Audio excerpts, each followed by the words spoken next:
Welcome back to the Entrepreneurs Forum podcast. Today, we have somebody who is incredibly near and dear to my heart. He's an amazing colleague and friend, the spectacular and ever brilliant Michael Fleischner. Hi, Michael. How are you today? Good, Lenora. Thank you so much for having me. Thank you so much for spending time with me. Are you kidding? So, I know some people know you, some people don't. So, we're going to actually start right at the beginning. And what is your area of expertise? And also, what did you name your company? So I run a business called BigFin SEO. The SEO stands for Search Engine Optimization, which is kind of our area of focus, but we're a full service digital marketing agency. And my background is marketing. So I've been doing marketing for close to 30 years now. And I'm still extremely passionate about it. And I think for me and for the business, we're really all about giving people a strong online presence. And that's only grown in importance. We know, obviously, through Bellwether, having leverage, setting a high anchor, all of these things can be achieved by having that strong online presence. So that's an area of focus for us. It continues to grow, even with, and I'm sure we'll get into it today, talking about AI and the evolution of things. But everyone is on their phones pretty much all the time. And if you or your brand is not there, you're missing out. And we both know that if you are not where your customers are, you're gonna lose at the end of the day. You're not gonna have a strong brand, a strong presence, and people will go elsewhere. Yeah, well said. I love it that you mentioned that you have been doing this for 30 years because you've gotten to see so many different aspects and the complete evolution of where we were and where we are now, which is Yeah, incredibly no. rare. Oh, absolutely. And what's interesting to me is people forget that there was a time when you would pay 8 grand for a magazine ad and really had no idea whether or not it was distributed, if people saw it, if it quote unquote worked, because it's called in our world, it's called attribution. And we know typically people don't just see one thing and buy, they see many things and they all contribute to their decision making and that mind share. So when you're doing it digitally, you can track across platforms, you can see what people are exposed to, and ultimately, when they do buy, track it all back. And that helps you allocate your marketing spend and really determine where you're getting the biggest bang for your buck. I think it was Ogilvy who said, half of all advertising is wasted. The trouble is knowing which half. And I think the same is true today, but it's gotten a lot better. I was going to say probably the measurements and your metrics to be able to measure where your client is falling or where the exposure is has changed drastically. hmm Yeah, Very and I cool. think digitally, we're able to capture behaviors in a much more precise way, whether That is that's an a view amazing or a point. scroll or a click or someone filling out a form. And that's something that didn't exist 20 years ago. Yeah. Wow, that's a beautiful insight for sure. Oh my gosh. Okay, so you've had so many spectacular things, and I know you mentioned something very specifically on your TEDx. Mm. How did you get to naming it Big Fin? What was that like for you? Yeah, well, for me, it really kind of started with my corporate journey. And you know how there's so many people in corporate jobs today that are just miserable. They hate their jobs, they complain about their bosses, they're feeling unfulfilled. And, we all know that when you're in that situation, your mind starts to wander and you think about either getting another job, or for many people, they think about becoming entrepreneurs. And that was really my journey.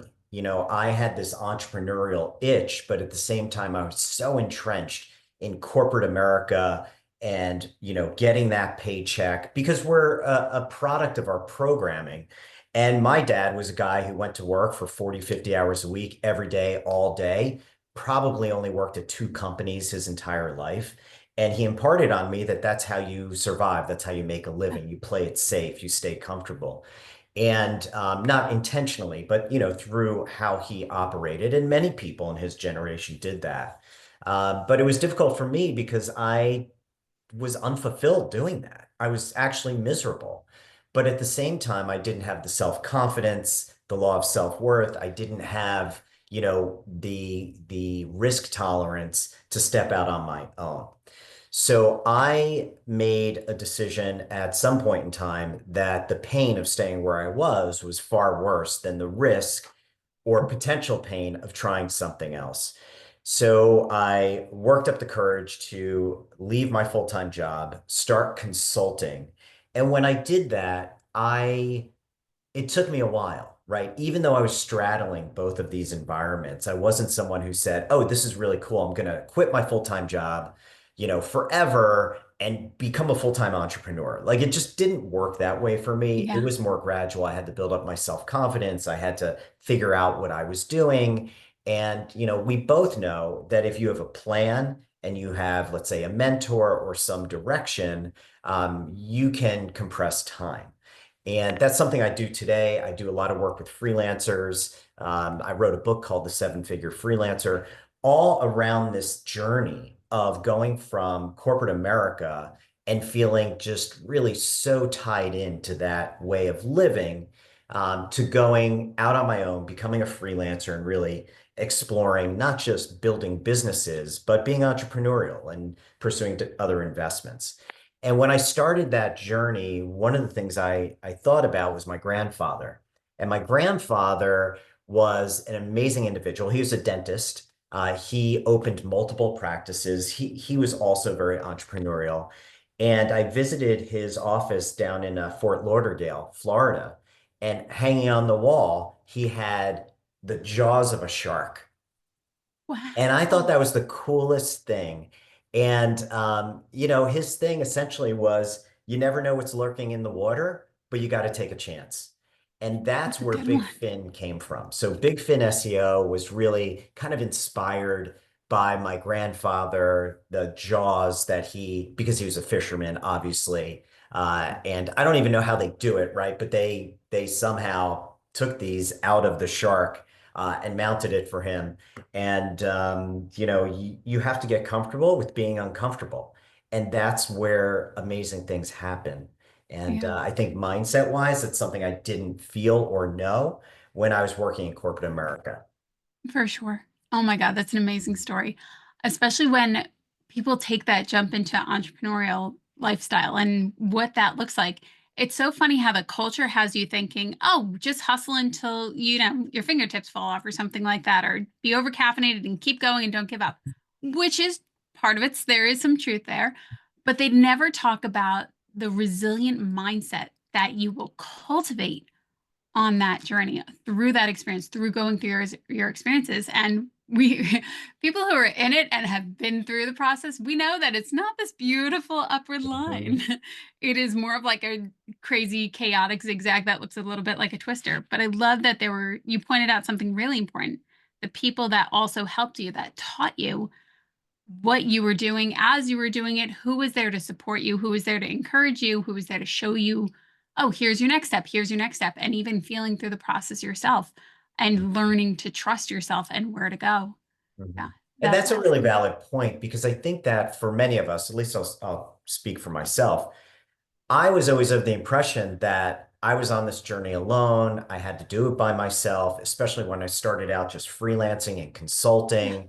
And the reality is that you attract the people who you are aligned with. And if you're trying to accomplish a big, hairy, audacious goal, yeah, it really does, as we've talked about, Lenora, offline, it's really more about alignment than yeah, grit. I mean, grit is important, especially as an entrepreneur, because you're going to have those days where you just fall flat on your face and you got to pick yourself up. I mean, or you got to keep going. yeah, But when you can align with your vision of where you want to be, there are others who are willing to get on that train, either yeah, because they want the same thing or similar things, or they're looking to support you, and help achieve that end goal. So yeah, I mean, it is definitely a challenge. It's not for everybody, but at the same time, I believe that we're here to become a full expression of ourselves.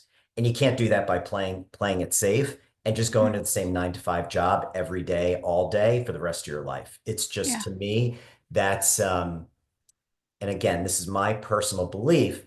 For me, that's just not how I wanted to live. Hmm. And you're not going to work forever, at least hopefully not work forever. So you got to make the most of the time you have. Very much so. I totally agree with that. And you and I had very similar experiences of this 9 to 5 isn't for us. And okay, let's figure something else out. And there are some people who will burn the boats, they'll burn everything, and they can do that. That wasn't my way of navigating it. And I found ways to take those steps into the new career that I do and the new things that I do. And that was really important for me because I didn't have that ability to just say, goodbye, we're just going to toss everything and burn it. Best of luck. That did not, it pushed me enough out of that comfort zone while still keeping me in a clear head that I can still do other things and know that I kept a roof over my Yeah. head. Absolutely. Yeah. Yeah. And I call that gradual release, which is like a Ooh, teaching that's a good skill. one. Yeah, it's gradual release. So, when companies are doing professional development in the classroom, they're teaching things to teachers, they're going to show you a couple of times, then they're going to have you stand at the board and kind of do it with them up Yeah. there, right? And then ultimately that person is going to be able to do it on their own. And I, much like you, was more of the gradual release kind Yeah. of person because we're each unique. We each have different comfort level. There are freelancers that I've worked with that I know that literally wake up one day and they say, I want to move in a different direction, and they quit their jobs and they just focus on that. I envy those people. That's not me, right? That's not me. But there are people out there who certainly do that. Completely. Yeah, Completely. I love that you mentioned that. So you also wrote and then we mentioned the TEDx that you had done just last year, which was gorgeous. I absolutely loved it. And you thank wrote a you. book too. Yeah, so I have an interesting history with books. Back in the day when I was in corporate America and I started to experiment with digital marketing, specifically SEO, because I built a website, I went out to Google and tried to find it, it wouldn't show up. And I got really curious as to why that was. What was it that was missing from my website to get it to show up in search results? Yeah. So I was actually on a cruise not long after that, and I was talking to a business owner about this dilemma, and he said, "Well, if you figure it out, I will pay you to teach me how to do it." Specifically SEO, Yeah. get his website ranked. Yeah. And I thought, wow, that's really interesting. And again, back then I was so risk averse. I'm like, well, I'm not going to start another job teaching people how to do this, but maybe I'll write a book. That's how my mind, Yeah. operated. So I'm like, okay, that's kind of a self managed activity. I can get up Yeah. every morning, I'll write for an hour, and I'll write this book. So I wrote my first book called SEO Made Simple, which is now in its like 10th edition. It was an Amazon bestseller. Since then, many, many more books have come out about That's SEO, cool. but it's still out there, and it has been updated. But SEO Made Simple was like my first foray into publishing and also entrepreneurship because, Yeah. it's a digital asset. Well, it was a print asset, print on demand asset before Kindle came along. Now you can get it on Kindle. And, Nice. it was a revenue driver for me. And I started making money from the book. And then people would call me or contact me and say, hey, I read your book. Can you do this for my website?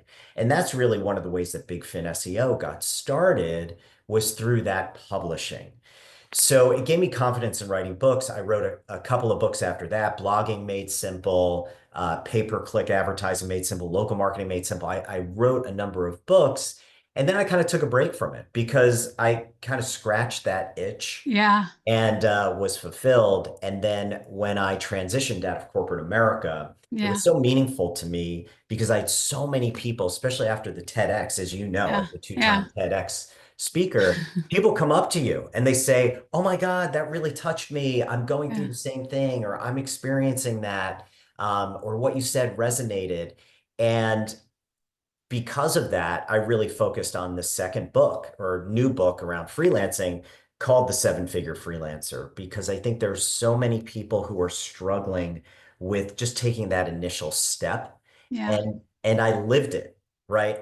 And I know others have gone through this, but I think my story is so unique. I'm really the only one who kind of figured out what it takes to get from a place where you're just so locked into this idea and concept of corporate America and how to earn money that you have to transform your thinking and your mindset before you can even entertain the idea of freelancing. And I think if you can overcome that, you can step into yourself, you can realize your full potential, and Yeah. ultimately just live a life that's a lot more fulfilling than Yeah, checking a very much bunch of so. boxes. Yeah. Very much so. I almost feel like there's also the book that you will write about your personal experience that you wish you had when you were at 20, when Mm. you were there. I feel like that might be gelling in there. That's just Yeah. me.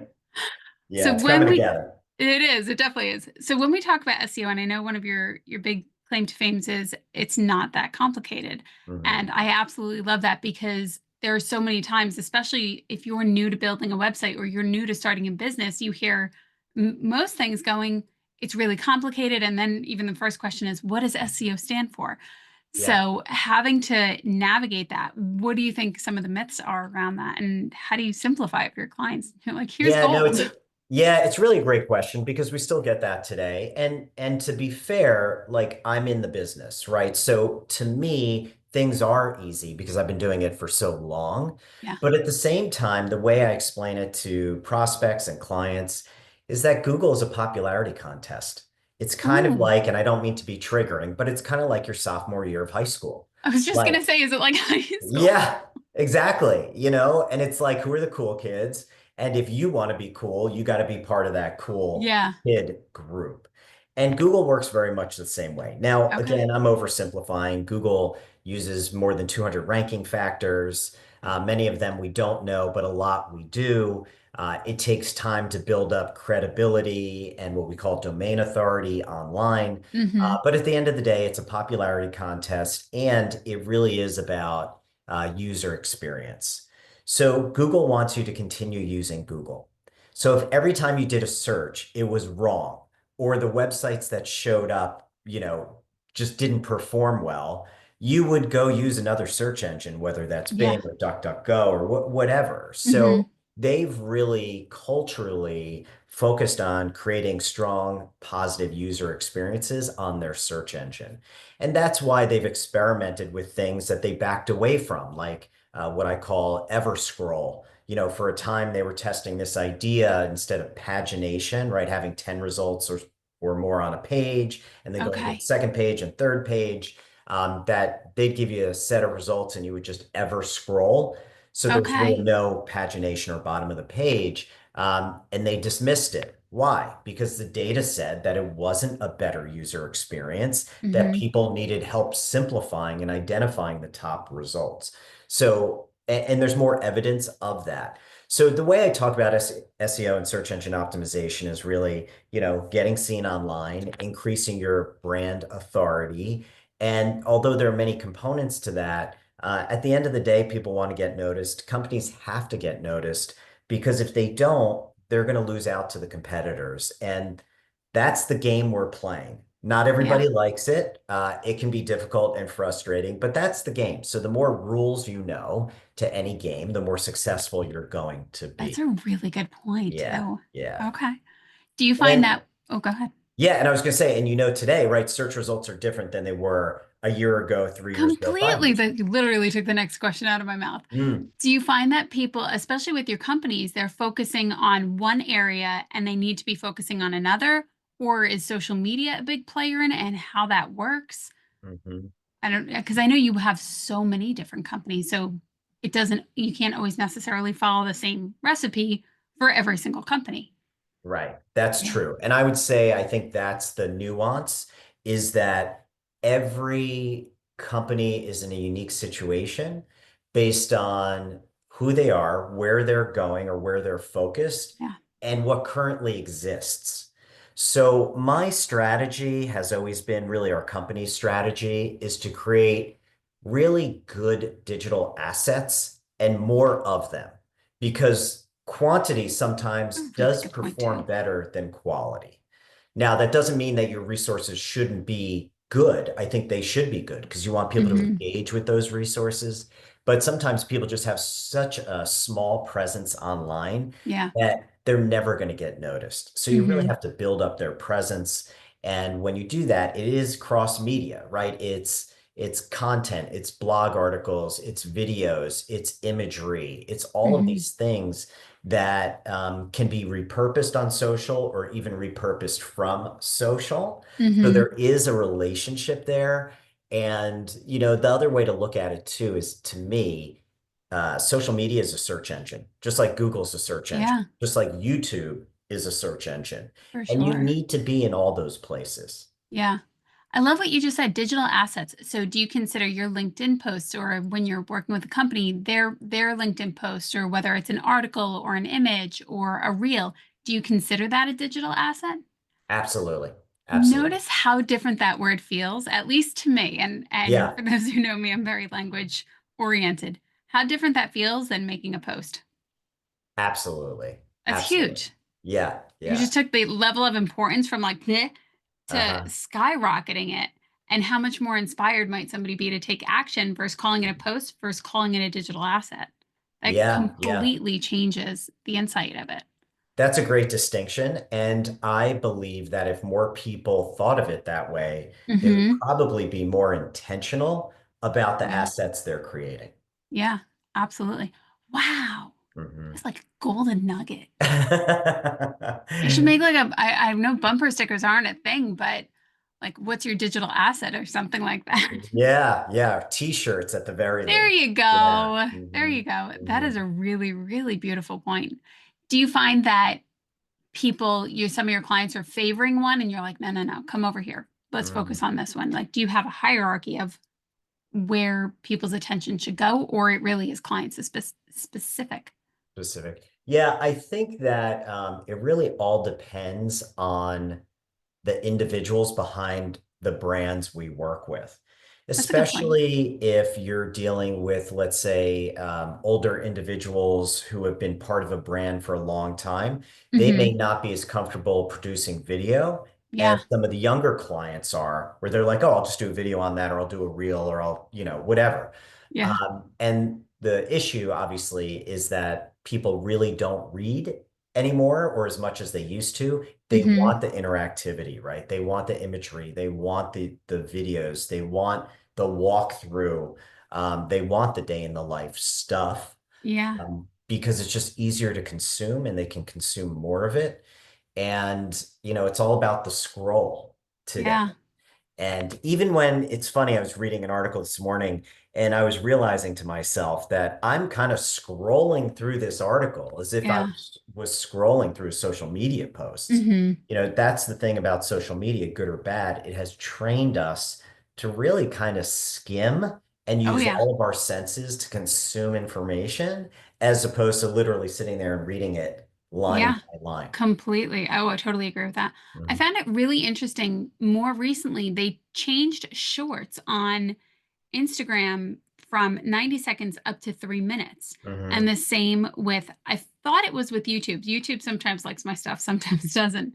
But now you can post longer things. So I thought that was really exciting because our attention span as humans has gone down quite a bit Yeah. because of social media. And then when it went up, I was like, okay, this is intriguing. I wonder why. Yeah, yeah. Well, the answer to why is ad dollars. That's That's a always good the point. answer. Okay. But I do agree with you. I feel like we as a society are starting to return to our roots as storytellers, Oh, and yeah. we're spending more time sharing what we know and sharing stories. And I think that's actually a good thing.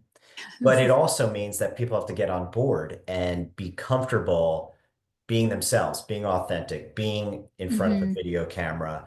And, the irony is you're usually the only one who cares, right? It's Yeah. like those people who you take 100 pictures and you keep saying, I don't like that one. I don't like that one. I Yeah. don't like that one. I mean, I'm sure you're similar, Lenora. Like I take one or two pictures, it's fine. Like I Yeah. don't, right? Because we're comfortable in our own skin. Yes. And the same is true when it comes to online marketing and advertising. We're used to creating these incredibly high budget, polished videos. And Hmm. that's not what people are consuming today. They want an authentic thing where a person's getting on camera and saying, have you ever had this problem? Yeah. Yeah. So I think the market's changing, we're changing, and our perspective of what quality means is also changing. Definitely, definitely. And Mm. even just from 2025 versus 2022 Mm. and before, I mean, it really does change very, very quickly. What do you think it's going to be like going forward? And I will not lie. The idea of glasses and it's scanning people's faces just is too much for me. Yeah, It's not my yeah, style. right. Call me old fashioned. But where do you think it's going from really the future of marketing and Hmm. any insight? Any like I know you go to tons of Yeah. conferences about this and you're in so many places, not just learning, but also Hmm. sharing and teaching from the Hmm. stage. So what do Oh, you think about absolutely. that? Yeah, I definitely think that the customer journey Yeah. is going to become even more individualized. So the things that Okay. you experience, the Yeah. brands you interact with, the Yeah. products, the people, that will continue to evolve and truly evolve in terms of customization. Even Hmm. though some of the PII, personally identifiable information laws are changing and privacy and this, that, and the other thing, the reality is there's more data about us out there than we can even imagine. And marketers, advertisers are going to continue to use that data to Yeah. create a truly custom user experience for you. Now, how's that going to materialize? Well, today it's going to be, what ads you see on your mobile device, what native content you see, also how AI integrates into what you're doing. This idea of augmented reality Hmm. certainly will continue to evolve, but I think the AI, especially now, is getting so good, you probably won't be able to tell what's artificially, Yeah. created Yeah. versus quote unquote natural. Yeah. And honestly, I don't know that it matters. I mean, it Okay. matters if it's for nefarious purposes, Hmm. but I think, whether it's a hired spokesperson Hmm. showcasing a product or an AI created avatar showing a product, as long as that product is relevant to you, it doesn't, Hmm. in my mind, it doesn't really matter. Yeah. So we're gonna see that evolve, and I think there are gonna be a lot of debates about, what we Very can and much so. cannot show and how things need to be labeled, whether Hmm. it's artificially created or real. A lot of that is coming, and we're already seeing it. Okay. I was wondering if they were going to be more specific about labeling it, almost like there has to be. And I know when we post certain things online now, they're doing this copyright scan of, for example, when I post a reel, they're scanning through this whole thing for a copyright. Mhm. And I do, to me, I like that to some extent because in my brain, it's like checking to see if I'm real. But at the same time, it's also just capturing so much information Yeah. that I don't necessarily want, but if I don't share it, then I'm not out there. So there's such this moral Yeah. conflict going on between what people are sharing and how they're sharing it, and then still wanting to be out there. Absolutely. Yeah. And I look, and I'm in the business, so maybe it's just my personal mindset, but Hmm. I feel like everything's already out there. Everything. My That is passwords, really my true. credit card numbers, my bank account, like everything is out there. Hmm. And that gives me a certain sense of relief because I don't Okay. have to constantly be fearful that someone's going to steal my information. I know it's already out there. So what do Okay. I do? So I update my passwords on a regular basis. So I check my bank Very good accounts every point. day. So I make sure that if I'm going to publish something, it's Yeah. something that I'm okay having Putting out out there there. being Yes. shared. So, and I'm not saying everyone needs to adapt to that kind of mindset. But I think it's a really good one, a really actively and intentionally aware. Hmm. Absolutely. Yeah. Absolutely. I think it's just part of the digital world that we live in. Yeah. It's our Yeah. reality. Yeah. Actually, I think that happened to you most recently, and you were like, "Hey, Yeah. thank goodness! Yeah. How cool is that? I just got an Yeah. alert." Absolutely. And for our listeners, Lenora's referring to, I got a notice that almost instantly that someone tried to use my credit card. It asked if it was me. I said no. I locked my credit card and they're Yeah. sending me a new credit card. Like, Yeah. okay. I'm That to not going me to is get like upset. helpful defenses. Right. Totally, totally. I love that. That's great. Especially with being a business owner, what do you wish more business owners understood about whether it's SEO or about their business or pearls of wisdom that you find yourself sharing quite often? Yeah. It's interesting. One of the things that I've been having a lot of conversations about most recently are reviews. And there are Okay. still some companies who don't want reviews, are afraid of reviews. What if someone leaves a bad review? Yeah. Which is surprising to me, honestly, this day and age. If you're looking at a company and they don't have any reviews, people are not going to do business with you. I mean, Yeah. that's the reality. So for companies to be questioning it still, I find that surprising.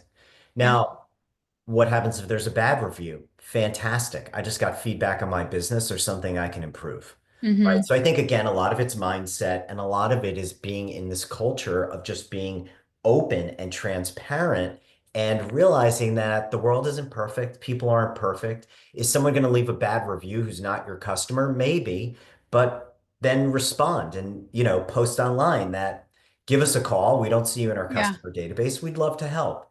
I mean, Yeah. like, what a great opportunity That's a great to reframe too. showcase your brand. Yeah. Yeah, yeah, absolutely. Well, I was teaching at a conference and one of my colleagues, their class that they were teaching on was how to handle bad reviews. And he would get so excited because it shows people that, A, you're human and you're not just out here because if you see complete solid 5 stars, the skeptic in you is like, well, what's this? And then if you don't see it, you're like, well, then there's that one bad review. It's almost like Yeah. that mindset. There was a no-win situation. So how do we shift that thinking into these are good things. It's feedback. It doesn't mean that I was Exactly. terrible at my job. It doesn't mean my business is failing. It simply means this is feedback and that's where that person was that day and we're all okay and the world spun and the sun rose the next day. Exactly. So it's really Exactly. totally about the mindset of how you handle it. Yeah. Yeah, yeah. Yeah. And to go back to your question, Lenora, I think businesses also, I think the where we usually get involved are businesses saying, you know what, I spent all this money on marketing and I've got nothing to show for it. Mhm. And we've developed kind of this unique confluence of what we call SEO, which is your organic search results, paid marketing, pay-per-click marketing, whether that's Google Ads or social media ads, Mhm. and websites, right? Because if you top of funnel, we call it. If you create Yeah. exposure for your business and middle of funnel, you're able to drive leads to your website, but you can't close them on your website. Then you just Mhm. wasted all of this money. So Yeah. what we have found is that we can create somewhat of a unique experience for companies by strategically thinking about that entire process, that triangle, as we call it, between organic, paid, and website so that not only are they spending marketing dollars, but they're actually Mhm. seeing the result of that through increased leads, increased conversions. Technically, we call those marketing qualified leads and sales qualified leads. But at the end of the day, you want to be able to say, for every dollar I spend on marketing, I'm generating $1.50 or $2 or $5. Yeah. And the only way to get there is to tie it all together through integrated marketing. And that's Yeah. really what I'm excited to deliver for the companies out there who have struggled with marketing in the past, because often it's a fragmented strategy, right? They're throwing a Yeah. little money here, they're boosting a Facebook ad there, but they really haven't thought about it, Yeah. as a cohesive marketing strategy. And that's really worth the time and effort for companies to sit down and think through, because when they do Definitely. that, they see the result. Yeah. And I think one of the things that's really special about your company is you only work with small and medium-sized companies. And it's incredibly personalized. So when they call you up, they're calling up people, and that's a great Yes, thing. absolutely. Yeah. Yeah. And part of that came out of, again, my corporate experience working for a Fortune 1000. We dealt with so many of these large agencies that charged millions of dollars. Hmm. And, you're getting handed off person to person. No offense, a lot of these, account managers were right out of college. They just didn't Hmm. have the experience. Yeah. They weren't able to deliver that custom solution that I think is so incredibly important. So, and Yeah. look, I think there is a place for large agencies, right? Hmm. Like Coca-Cola could not work with us. It would overwhelm us. We would fall short. Absolutely. Yeah. But, if you're a small or medium-sized company and, we work with a lot of multi-location businesses, Yeah. maybe a dermatologist or a dentist or whatever the case might be. And there are certain economies of scale around local marketing in Yeah. multiple locations. And, that's something else that's really emerging as well, right? Even Yeah. with search engines, they used to be very nationally oriented.